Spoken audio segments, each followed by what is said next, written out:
Hey guys, it's Courtney here with King Realty and Management. Hope everybody is off to a running start this fourth quarter of 2019.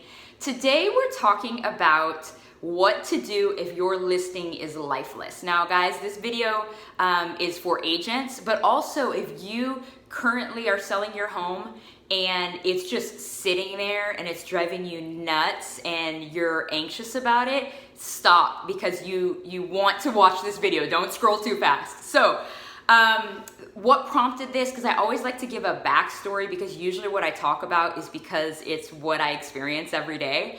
As somebody reached out to me and said, wow, I have a home listed here in Houston and it's not moving. So I said, send me the address. Let me do some research. Yes, it's not moving. It is been on the market for 103 days, and I have a meeting with them later today. And I want to kind of give you a brief preview on what I'm going to talk about to them, to show them what needs to happen. So if you are in this boat, definitely, hopefully this helps you, okay? Before I really dive in, because I always forget to do this, visit us, kingrealtytx.com. Because I have a ton of different resources for homeowners and sellers just like you or your loved ones, and I'd love to help and just empower you guys. So first thing I do is I really dig into the property. I look to see when did the homeowner buy the property, if I can see what they paid for it. This is information that's useful for me just kind of on the back end, right? I look at the listing. Number one, I look at the photos. Guys, that's a big deal. Web presence is huge. And so for me, all my listings, I use professional photographers, like point blank period. It's a non-negotiable. But guys, first impressions are lasting impressions. And I'm sorry if I sound like a broken record, because I know I say that a lot, but guys, I mean, I look at listings like all day, every day, right? So I get to see kind of people's different strategies, and you cannot skip professional photographers, okay? That's the first thing. You know, what does the description look like? Is it very basic? Could we beef it up a little bit? Those things at a basic level. And then, again, I'm sounding like a broken record, I know. Let's look at what's happening in the neighborhood. This particular property was built in 2003. Great house, you know, 2,800 square feet, 3-car garage, 4 bedrooms, 3 full baths. Like, it has a lot going for it. So I'm like, wait a minute. We know that the condition is pretty good. Yeah, I could use some few updates, and that's going to be part of my conversation as well. But what's going on in the neighborhood? And sure enough, pulled the comps. Comps are all over the place. Sidebar, comps short for comparables. I'm comparing this property to all of the other properties that are active, pending, or sold during the last 6 months. This is the market data. And like I tell everybody, it's not about what I think your home is worth or what you think your home is worth. It's about what the market suggests what your home is worth. And you know, it's a tough conversation, because I know with a lot of people's homes, it's there's so many memories, there's so many emotions attached to the home, and so I don't necessarily negate that.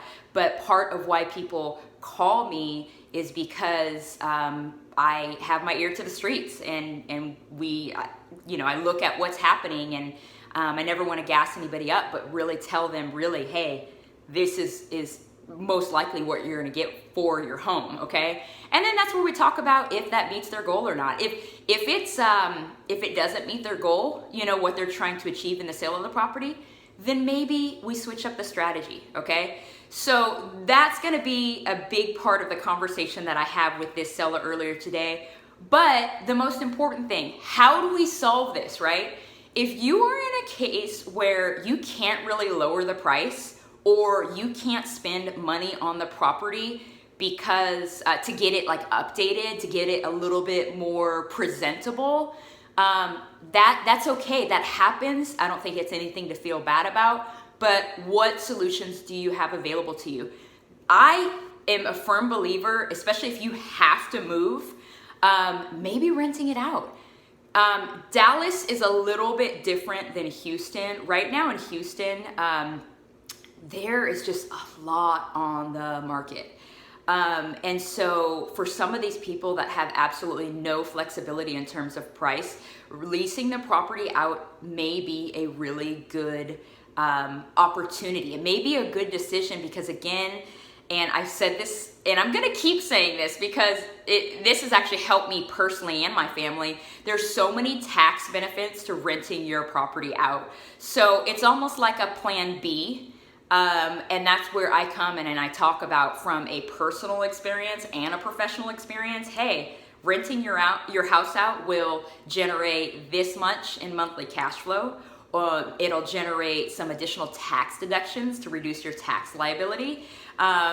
It will free you up so that you don't have this house kind of looming over you. There's just so many benefits, and it's more of a case-by-case basis. And so definitely just reach out to me if I can be of a resource.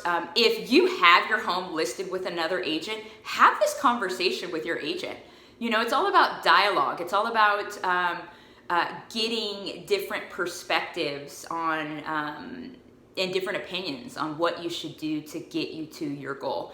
And then last but not least, sometimes even though we set out to do things, maybe it's not the right time. And so if you determine, no, I don't want to be a landlord, and no, I don't want to lower the price, maybe stick with the property. That's okay too.